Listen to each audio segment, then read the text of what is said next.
A loaf of bread, a sticky bun, and a very sweaty, very dramatic girl sprinting for her life. Yep, that's Pei, aka your new favorite disaster girly. Dodging guards like it's an Olympic sport. You know, the one that makes your palms sweat? Yeah, that.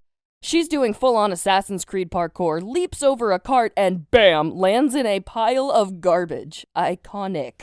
She clutches her loot, the aforementioned sticky bun, like it hasn't been 5 seconds. No germs.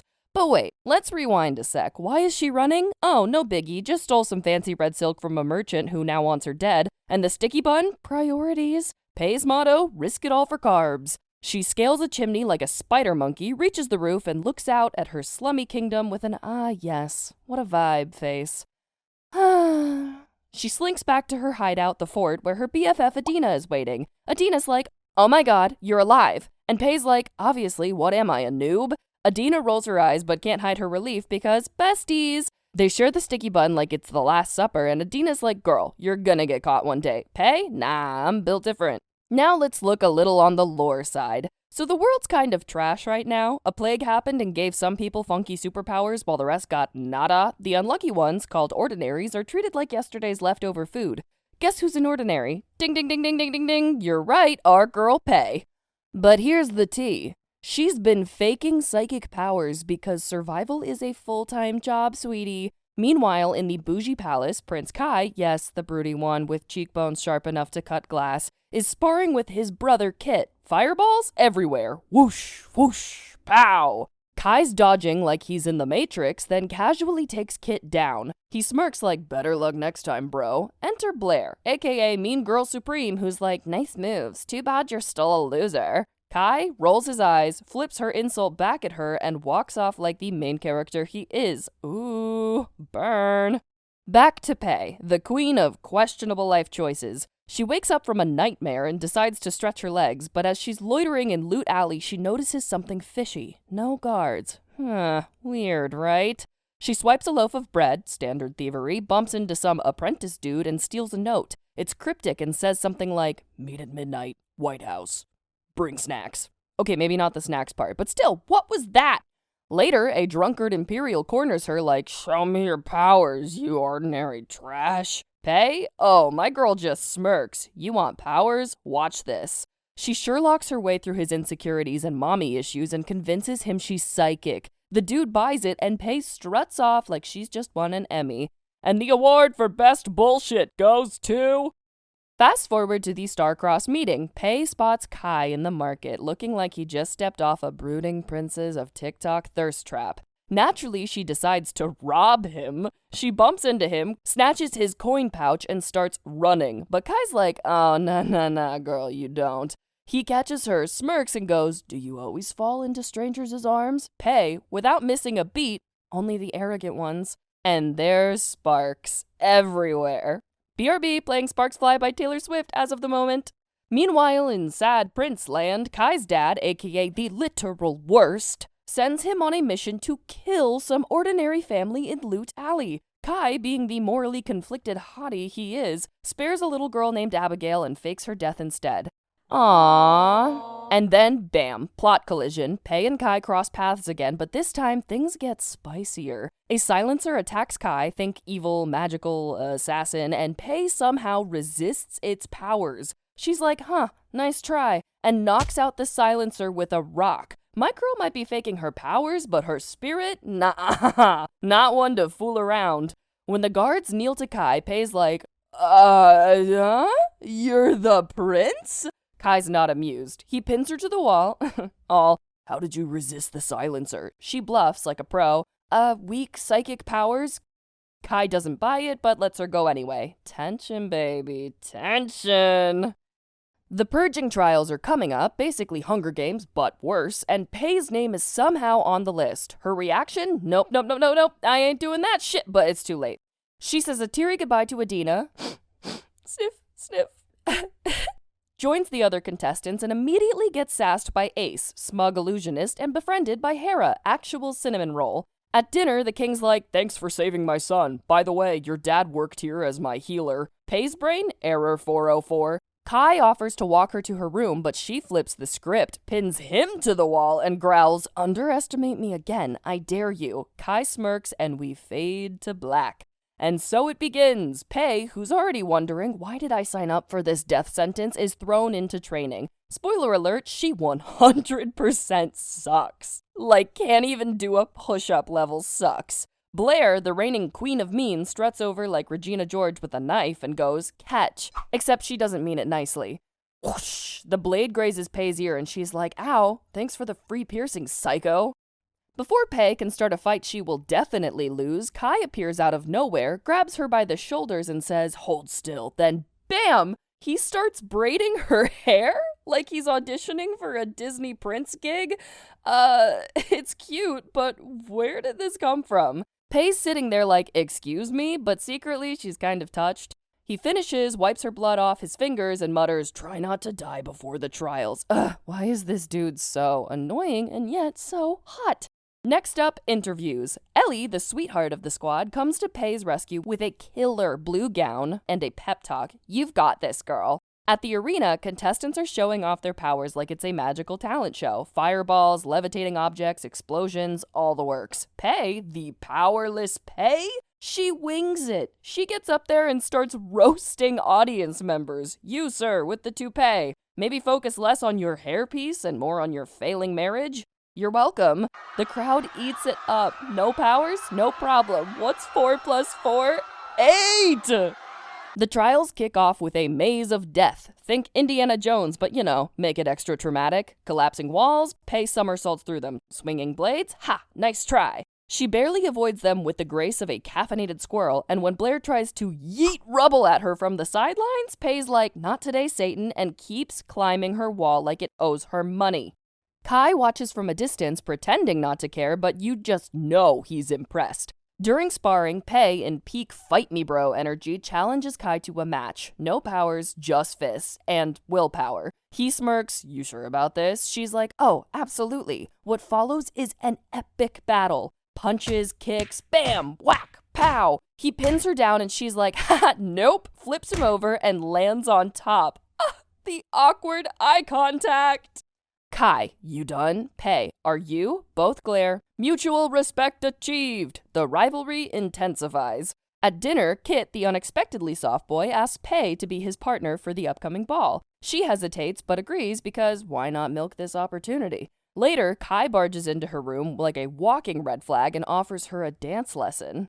Kai, "Let me guess, you've never waltzed in your life?" Pei, "Let me guess, you never knock?" But he insists, and soon they're dancing. 1, 2, 3, 1, 2, 3, 1, 2, 3. It's almost sweet until Pei, being Pei, asks, "So, do you secretly want to be king?" Kai, dodging the question like it's a bullet, "Focus, Gray, don't trip." Ball time! Pei shows up in a silver gown. Forget the traditional green. She's giving main character couture in a Vogue magazine, and everyone's whispering. Blair, of course, can't resist thy jealousy. "Did no one tell you green is the kingdom's color?" Pei, sipping her metaphorical tea, "Did no one teach you to shut up?" Ace piles on the insults, but Kit, ever the gentleman and softy, whisks her onto the dance floor to diffuse the tension. Meanwhile, Kai lurks in the background, switching partners like it's speed dating, but clearly watching Pei. Then disaster strikes. Dun dun dun! Masked attackers burst in, knives flying, explosions rocking the hall. Boom! Crash! Pei gets grazed, Kai drags her to safety, and Kit is this close to playing hero. Nice try, but Kai barks, "We need you alive, idiot." In the safe room, tensions are high. Kit's pacing, flames flickering, and Pei learns the attackers are part of the resistance. She's like, okay, they have a point, but also rude. Later, she sneaks into the wrecked ballroom to find Kai, half dead, but still hot, annoyingly. She yanks a knife from his back, and he's all, "Ow, gentle, please." They banter, masking their growing, "I hate you, but also maybe I like you" vibes. Ah! Fast forward, the whispers. Kai wakes up in the spooky forest of doom, burns everywhere but refusing to die. He fights Braxton, the human flamethrower, and barely wins, securing his band. "Winning isn't optional, brother," he mutters, limping away like a dramatic anime protagonist. Pei's in the forest too, dodging Ace's illusions and catching on to his tricks. Nice beads, loser. But not before he slices her ribs. Ugh! She stumbles into a camp and collapses, only for Kai to catch her smirking, "What, no thank you?" When she wakes up, she's shocked he didn't steal her band. Kai, with peak smarmy energy, "It's cute that you think I'd try."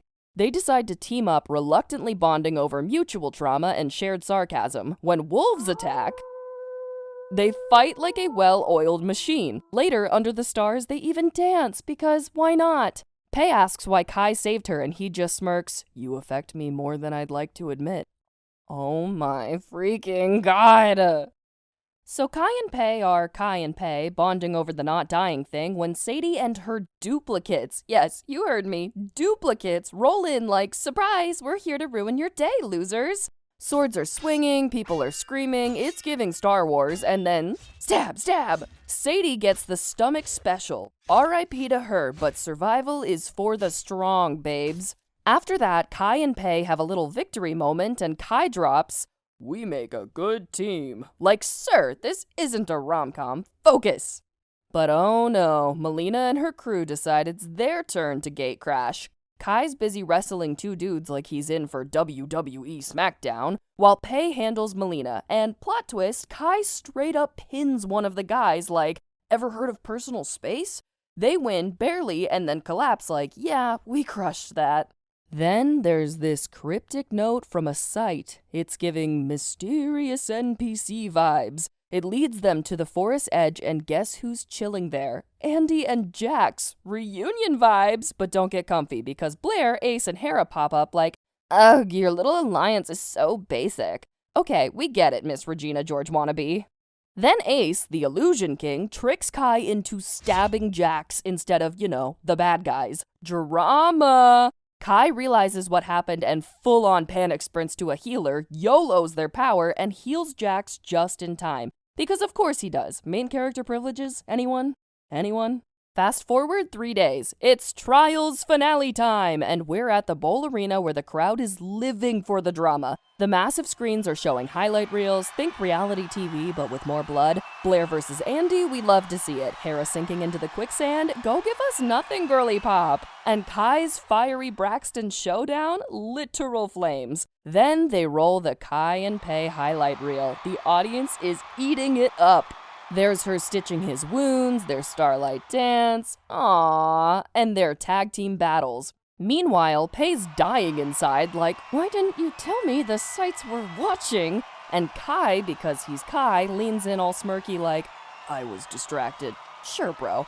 But wait, it gets dark real fast. Sadie's death, Jax's near death, Ace's creepy illusions, it's all there. The crowd's reactions, full-on emotional whiplash. 1 minute gasping, the next cheering, and Tila's over here stirring the pot like, "Don't forget to vote for your fave contestants." No pressure though. Later, Pei sneaks off to her childhood home where, surprise, her dad was a secret resistance leader. Oh, and the king murdered him. Cute, right? Meanwhile, Pei is hanging with Kit in the castle kitchen, tossing chocolates. But don't let the vibes fool you, she's on a mission. She hints at secret exits, but Kit's like, my dad doesn't let me leave, ever." Enter the king, stage left, with big villain energy. He basically growls, "Stay out of my son's way or else." Pei, all fake smiles like, "Of course, your majesty." Oh, and did I mention the garden ball? Pei's slaying in this red gown, literal main character energy. She dances with Kit, but Blair interrupts because, duh, she will literally get no screen time if she doesn't pull off the biatch energy. Later, Pei spills wine on Kai, oops, drags him under a tree to clean it up, and he, get this, loosens her dress laces so she can breathe. Somebody's smooth, huh? Cut to the after party. Kai and Kit are tipsy. Andy's dancing like a drunken legend, and surprise, there's a brawl. Pei punches Blair, we stand. Blair smashes Pei into the ground, rude. And Kai, still tipsy, somehow wins his match, because of course he does. The next morning, Trial 2 kicks off on Plummet Mountain. There's a note like, "Work as a team." Blair's like, nah.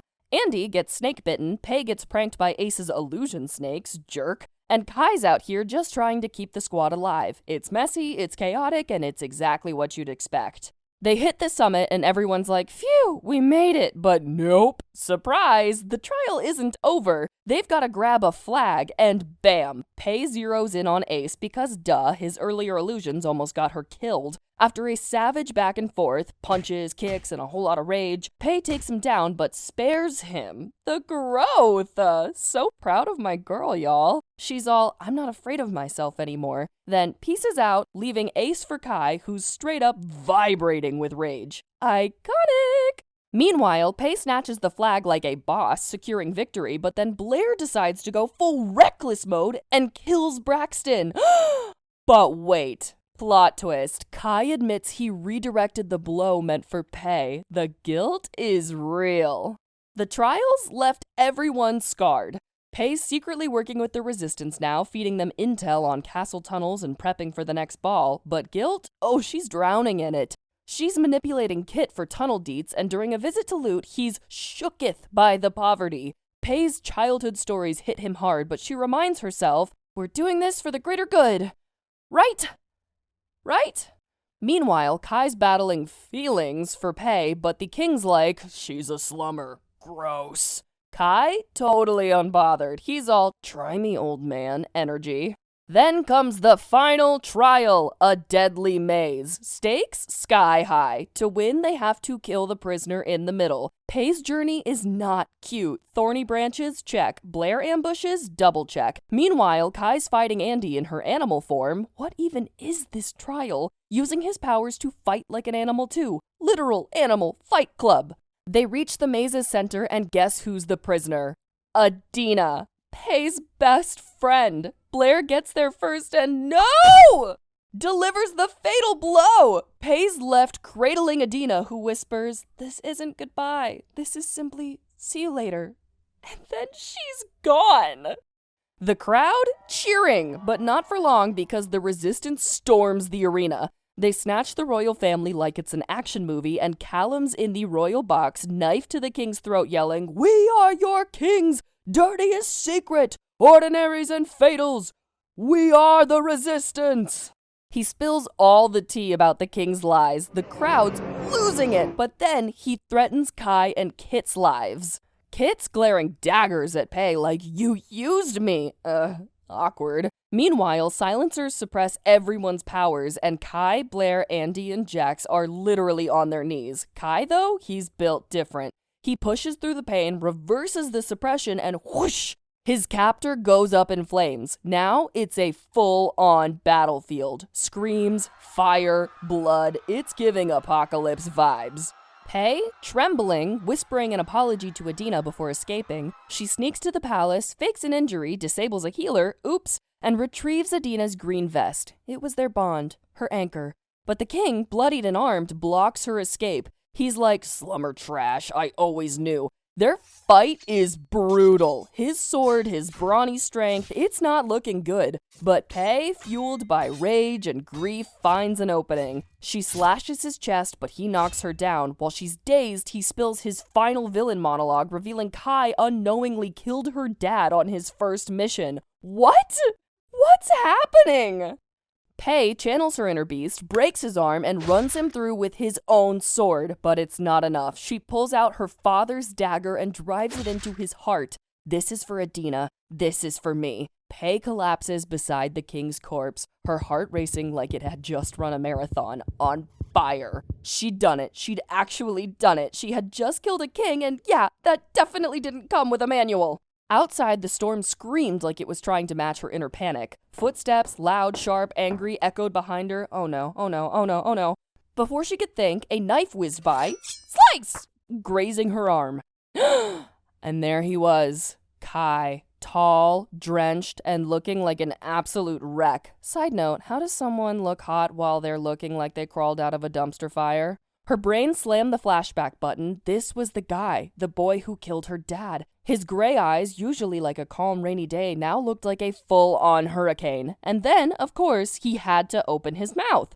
I told you I was a fool for you, and I was right. He bit out, his voice dripping with heartbreak and betrayal. Like, hello, pot meat kettle. But then, plot twist, he didn't kill her on the spot. Instead, he pointed his knife and said, run. Because next time, I'm not missing. And boy, did she run. Her boots skidded through the mud, her mind screaming, "This is so not the meet cute I wanted." She glanced back once, just once, and saw Kai drop to his knees next to the king's body, and somehow that hurt worse than the knife. No! Kai knelt there, clutching her dagger, his knuckles white, his grief off the charts, his anger practically a supernova. Rising, he made his vow low and lethal. I'll find her. Meanwhile, Pei was not thriving, limping through the woods, bloodied, soaked, and tracing the ugly O branded into her chest. Ordinary, the label burned worse than her arm. Like, okay, who needs trauma when you've got this aesthetic mess? Her fingers brushed against a forget-me-not flower, and wow, if that wasn't the universe being dramatic. It hit her like an emotional sucker punch. Kai, his stupid, kind smile, his stupid, soft words. Her heart did a little, ugh, but she shoved it aside. Survival first, existential heartbreak later. 3 days later, the throne room was colder than iced coffee in winter. Kit sat on the throne, but he wasn't just a prince anymore. He was a king, and boy, he was pissed. Where have you gone, my soft boy? Find her. Bring her to me. His words snapped like a whip. If looks could kill, the whole room would be dust. Across from him, Kai stood like a broken action figure, battered but still standing, and probably still annoyingly attractive. I'm sorry, I have to attach this side note every time. He bowed, his voice flat but razor sharp. Yes, your majesty. And just like that, the hunt for Pei began.